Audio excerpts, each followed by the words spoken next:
The inevitable battle between the two forces had become apparent by 196. Zhu Xu and Tian Feng suggested to attack Cao Cao when he was still building up his forces, but Yuan Shao refused. Tensions gradually increased, because after Yuan Shao eliminated Gongsun Zan, he controlled several hundreds of thousands of soldiers, plus Cao Cao had claimed the emperor from the old capital to Xuchang. Yuan Shao became arrogant, then turned his attention south to prepare for an assault. 100,000 elite soldiers and 10,000 cavaliers were picked out from the ranks to combat against Cao Cao's 40,000. Shen Pi and Pang Ji supervised the overall army affairs. Tian Feng, Shun Ping and Xu Yu served as councillors, whilst Yan Liang and Wen Shao commanded the armies from the front. Zhu Xu and Tian Feng thought it was unwise to attack Cao Cao, however. We have just come from punishing Gongsun Zan. The army has been in the field throughout the year, the common people are exhausted, the granaries and storehouses are empty, and taxation and battles have been substantial. This is deeply concerning for the state. You should first dispatch an envoy to dedicate your triumph to the emperor and devote your efforts to agriculture and give the men a break. If you are not allowed to communicate with the emperor, it will be clear that Cao Cao stands in our way. Thereafter, advance and garrison Liyang, progressively make camps south of the Yellow River, then send a unit of elite cavalry to pillage his borders so that he has no security and we can take those that flee. Within 3 years, affairs can be settled at our leisure. Other officers were not of the same opinion. Shen Pi and Guo Tu spoke out against this plan. The art of war states that if you outnumber the enemy 10 to 1, surround them. If you outnumber the enemy 5 to 1, attack them. If equally matched, offer battle. Now, my lord, with your divine martial prowess, stride across the Yellow River in order to destroy the Cao clan. It would be as simple as turning your hand. If you don't take this opportunity now, it will cause difficulty later. Zhu Xu rebutted back to further state his point. Cao Cao welcomed the emperor and established his palace in Shu, so if you now raise soldiers and go south, you will go from righteousness to disloyalty. Furthermore, a far-sighted strategy is not to compel the weak. Cao Cao's laws and regulations are well established, his soldiers elite and experienced. This is not like Gongsun Zan, who sat around and allowed us to surround him. If you now abandon this absolutely secure plan and raise soldiers without cause, then we dread what will happen, my lord. Yuan Shao heeded Guo Tu and Shen Pi, dismissing Zhu Xu's position. The advisors were particularly disharmonious and would sabotage each other to gain favour. Guo Tu slandered Zhu Xu, which caused his supervisor role to be split into 3. Zhu Xu, Guo Tu and Shun Yu Xiong shared controlling one army, whereafter Yuan Shao marched south. The location of Guandu laid on the road to Xuchang, which made it a strategically vital position. Troops were already stationed here with fortifications, but Cao Cao also went on a patrol on the northern front to further inspect its defences. He went to Liyang, where he dispatched several armies to defend positions on both sides of the Yellow River. Xie Ha Yuan was appointed as an acting colonel who inspects the army. Xie Ha Dun was stationed at Meng Ford. Li Dian took charge of supplying the frontline armies with food and equipment alongside Ren Jun. Liu Yan was stationed just south of the river at Bo Ma, with the only purpose to delay the enemy's advances across. This crossing was deemed to be of tremendous importance, a strategic link between the north and the south. The garrison allowed Cao Cao's troops a line of sight over the ford, whilst also serving as a front line of defence. Zhang Bao was sent to harass Xing province to prevent Yuan Tan from attacking them by the flank. He led his elite soldiers to occupy Xi, Beihei and Dong'an, then occupied the eastern front and mounted a firm defence.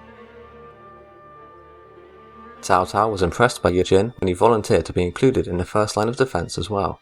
He was given 2,000 men and granted the role of vanguard, then he remained at Liyang for now. Cheng Ye was at Zhuansheng with only a command of 700 troops. Cao Cao heard of his situation, so sent men to inform him he had 2,000 more men on their way to reinforce him, but Cheng Yu refused.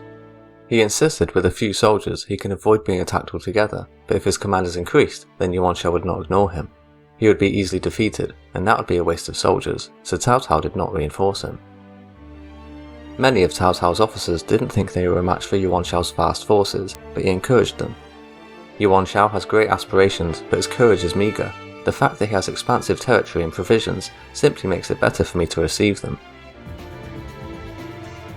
Privy Treasurer Kong Rong was particularly fearful of the wise scholars Tian Feng and Xu Yu's strategies, but Shun Yu told him. Although Yuan Shao's soldiers are many, his laws are not orderly. Tian Feng is unyielding and insubordinate. Xu Yu is greedy and not upright. Shen Pi amasses authority, but he has no strategy, and Fenji only looks to his own affairs. These two men will be left in charge of affairs back home. If Shu Yu's family should violate the law, they will certainly not be spared, and when they are not spared, Shu Yu will certainly rebel. Yan Liang and Wen Chao have the bravery of ordinary men. In one battle they can be caught. At this time, Yuan Shao also tried to seek help from allies to attack Cao Cao's rear, so he sent envoys to Jing province. Liu Biao promised to help but sent nothing. At the same time, he also didn't help Cao Cao. Zhang Xi was going to agree to help to fight against Cao Cao until Jiashu convinced him otherwise. Zhang led his forces to Shu, whereas Jiashu predicted they were offered great favour and incorporated their forces with Cao Cao's. In January, Dongcheng, Zhongji, Wang Zifu and Liu Bei plotted to eliminate Cao Cao, but their scheme was discovered. All of them were executed except Liu Bei, who had already fled. Cao Cao then unexpectedly left his northern frontier exposed by turning east to recapture Shu province, which had been taken by the rebel Liu Bei. Guojia supported this decision against the will of many other generals by saying that Yuan Shao would be too slow and indecisive to make a move in time. Yuan Shao's aide-de-camp Tian Feng tried to convince his lord to grasp this opportunity, but Yuan excused himself on the grounds that one of his sons was sick. Tian Feng struck the ground with his staff in dismay. Alas, in the critical moment, he throws away opportunity for the sake of a sick child. The pity of it, the chance is lost. Despite having over 100,000 men at his disposal, Yuan Shao eventually marched towards the main defense line at Guandu, with a great deal less than his entire army. Between February and March they reached Yan Ford, but their direct route over was blocked by Ye Jin with his 2,000 troops. They came under attack in a probing action, but Ye Jin tightened his ranks and held his ground. Yuan Shao could not take him, thus the possibility of a rear attack on Shu City was thrashed. Simple inaction on Yuan Shao's behalf may have caused his loss at Yan Ford, but it's very possible that Ye Jin's stiff resistance delayed his advances greatly and brought Cao Cao even more time. Ye Jin followed up his victory by joining forces of Yue Jin. They led 5,000 men southeast from Yan Ford, laying waste to the enemy encampments. They crossed the Yellow River and continued up as far as Ji, then crossed another river to raid Huajia. By the time they returned to base, they had set fire to over 30 enemy camps, decapitated several thousands, captured several thousands more, and forced the surrender of around 20 generals. Ye Jin was then sent to Yuan Wu at the extreme flank of Henan. He attacked and crushed another enemy camp, then returned to Guandu to accompany Cao Cao. Cao Cao had returned after defeating Liu Bei, who then sought refuge under Yuan Shao, who decided to renew his campaign south against the advice of Tian Feng, who reasoned they had lost their chance and must wait. Yuan Shao ignored his repeated warnings, then had him imprisoned under charges of demoralizing the army. It said that Cao Cao was delighted when he heard of this news. With his mind set on an all-out offense, Yuan Shao had Chen Lin distribute propaganda pamphlets throughout the country, detailing the rationale of war and Cao Cao's crimes. When the Yuan army reached the major base for military recruits at Liyang, their numbers boasted up to 110,000, including 10,000 cavalry. Between March the 3rd and April the 1st, Yuan Shao sent Yan Liang with Buo Tu and Qin Yuxiong to cross the river and attack the fort at Bomar. He would remain in Liyang and make it seem as if he was leading the main army across the river.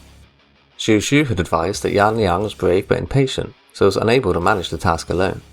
Liu Yan's small garrison of troops at Bomar put up some stubborn resistance, which lasted at least 32 days. If Cao Cao previously considered the position expendable, then he might have been motivated to reinforce it by now, because of the surprising amount of time gained by his defenders. Shun Yu suggested to split Yuan Shao's much larger army in half by using diversion tactics. Adhering to this plan, Cao Cao marched towards Yan Ford as if trying to attack Yuan Shao from behind. Their enemy indeed split in response, with Yuan Shao leading half their army, moving along the northern bank of the river. Cao Cao hastily led light troops back to Bomar to attack Yan Liang some 10 miles west of the outpost. When they were about 5 kilometers away, Yan Liang became very alarmed, so turned his forces from the siege to face the new enemy. Zhang Liao and Guan Yu were sent forward to lead the vanguard. Guan Yu noticed Yan Liang's standard from afar, then charged past thousands of enemy troops to reach him. He killed him with a stroke within a myriad of forces, decapitated him, then returned with his head. None of the various officers could match up to him, nor did they make any significant attempt to stop him, so they retreated. The siege of Bomar was broken, but the outpost was considered indefensible. The fort became abandoned, with its population evacuating towards Yan Ford, so the lands between Guandu and the river were turned over to the enemy. However, Cao Cao really wanted to make his enemy pay dearly before he ultimately fell back to the advantageous city of Guandu. Between May and August, Yuan Shao finally crossed the river in pursuit of the baggage train from Bo-Ma.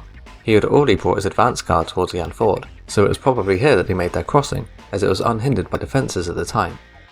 As Zhu Xu was about to cross the river, he sighed and said, "The master has excessive aspirations and his subordinates devote their efforts to their own achievements. O lonely yellow river, why do I not turn back?" When Cao Cao's men reached Yan Ford, they camped on the southern side of a dike some distance away from the river.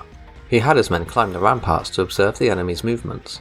With his men hidden from view, he also sent out scouts to further report on the enemy's locations. At the same time, he ordered his men to discard their weapons and any other valuables they had around the area to act as a distraction tactic. The first lookout reported 500 to 600 enemy cavalry on their way. The second lookout reported even more cavalry and an infantry army immeasurable in size.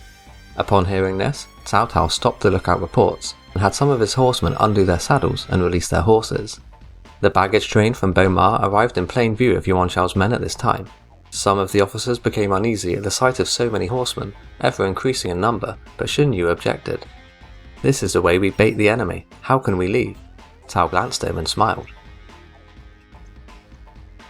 Wen Chao and Liu Bei led the 5,000 to 6,000 cavalry as Cao Cao's men asked to remount their horses. They were denied permission until the enemy horsemen, ever increasing in number, split off to attack the baggage train and grab the valuables. When this happened, all 600 of Cao Cao's riders jumped onto their horses and charged the distracted enemy. Xu Huang helped fight against Liu Bei in this battle, where they found victory after the famed Wen Chao was killed in action. Yan Liang and Wen Chao were the most highly regarded military generals in Yuan Shao's army, and both were killed in 2 successive battles in the early stages of the campaign. His forces became deeply shaken. Cao Cao was still outnumbered though, so he abandoned all of his northern bases on the river for a determined defence at Guandu. He also ordered his officials to govern with lenience, to minimise the chances of chaos or uprising within the civilian community. Cao Cao retreated back to Guandu with his remaining men and supplies without incident, but also around this time, Guan Yu left his service and returned to Liu Bei.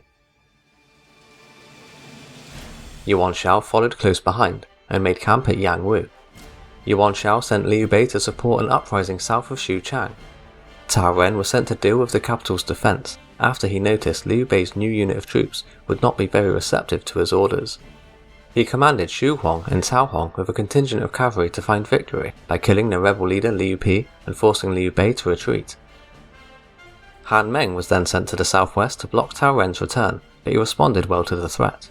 He defeated Han Meng at Mount Jiluo, which made Yuan Shao indecisive, so he did not send any detached force into Cao Cao's territory after this, completely ignoring Chen Yu's bastion of 700 men.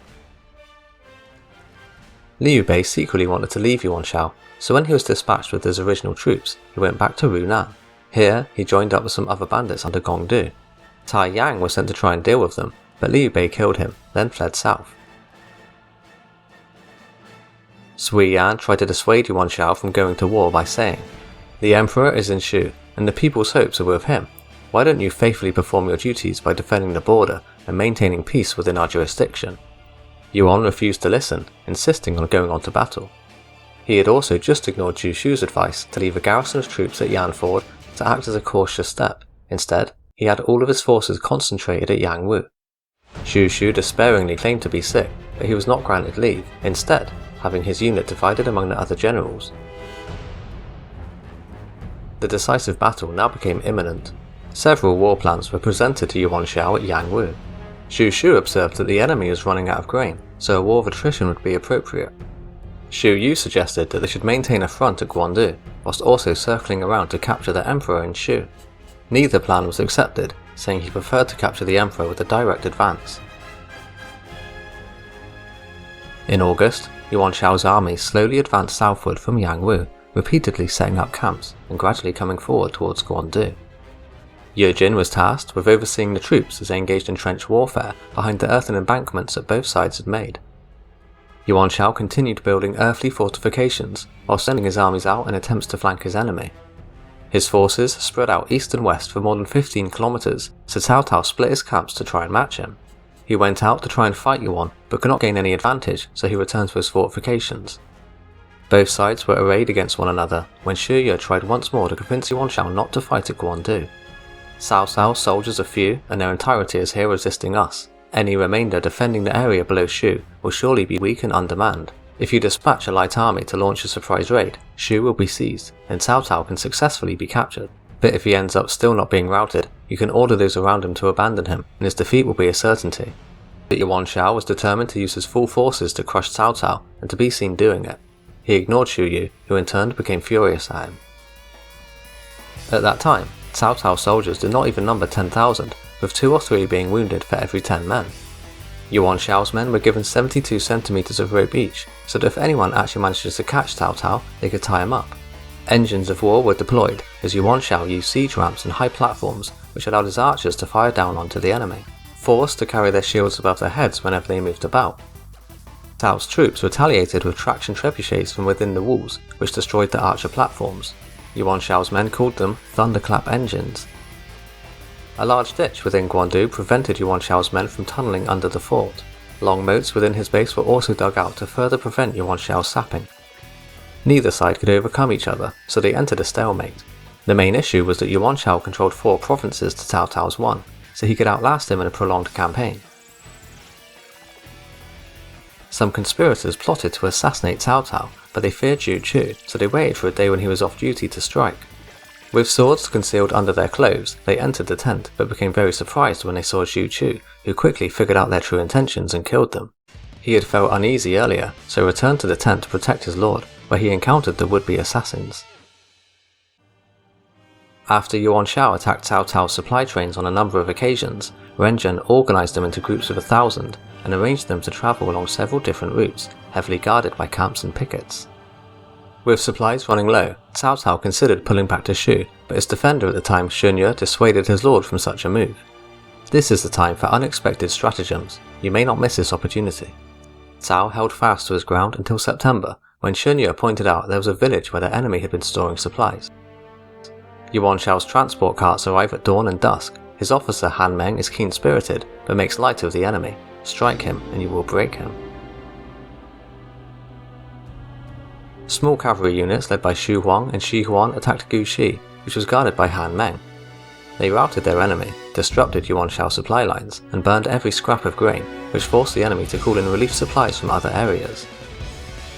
Although Cao Cao fared better in battle, his forces were still inferior in number. His provisions were nearly exhausted, and his soldiers very fatigued from the long conflict.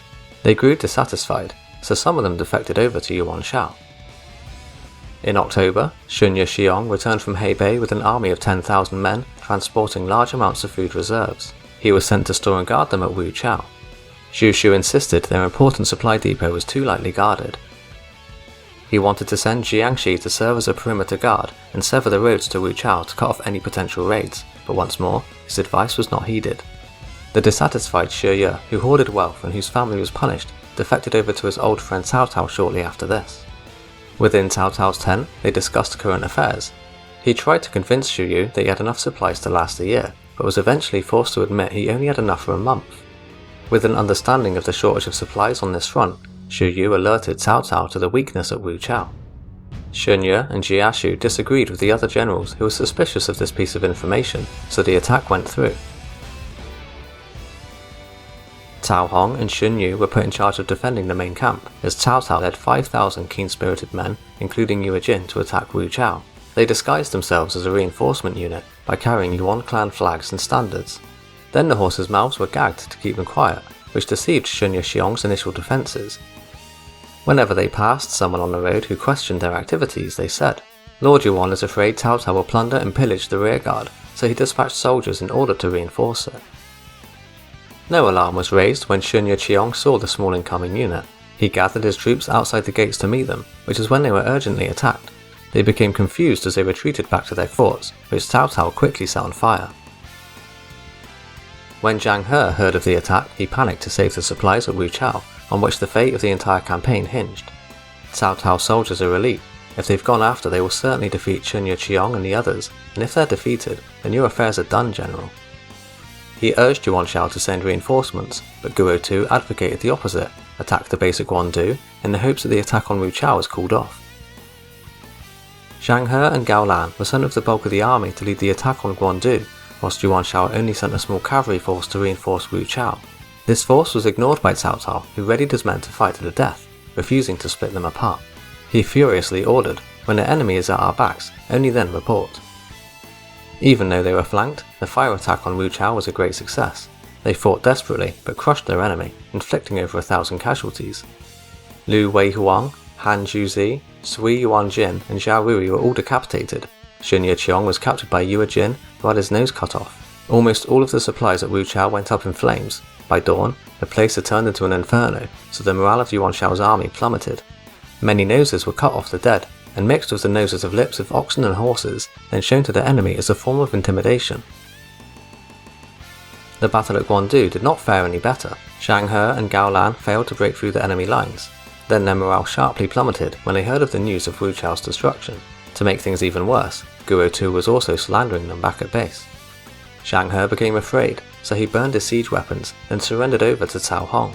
Still in command of the main camp, he doubted Zhang He's true intentions, but Sun Ye said to him, "His strategies were not used, and so he was angry and came here. Why do you suspect him?"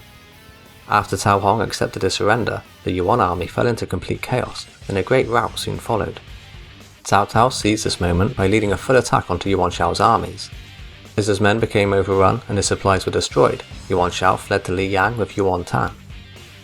They reached the camp of Jiang Yishu, from where he gathered their straggling troops. Cao Cao attempted to pursue them, but it was already too late by the time he reached their main camp. He collected the entirety of Yuan Shao's baggage train, his plans, maps and treasures. Some of the men, including Zhu Shu, could not cross the river in time, so were captured. Zhu Shu knew that his defection would lead to his family getting punished up north, so even though he surrendered, he always wanted to return to Yuan Shao. Cao Cao sighed before having him killed and said, "Had we found each other earlier, there would be nothing in the whole empire to worry me." Some of the captured men pretended to surrender, only to escape later on, but Cao Cao had all of them buried alive. Several letters were also discovered, which were written by spies within his ranks, but Cao Cao refused to conduct an investigation to find out who they were. Instead, he ordered for all the letters to be burnt. "In the presence of Yuan Shao's strength, I could not even guarantee my own safety. How much more this is true for my men." Meanwhile, Yuan Shao fled north with what was left of his army, only 800 cavalry.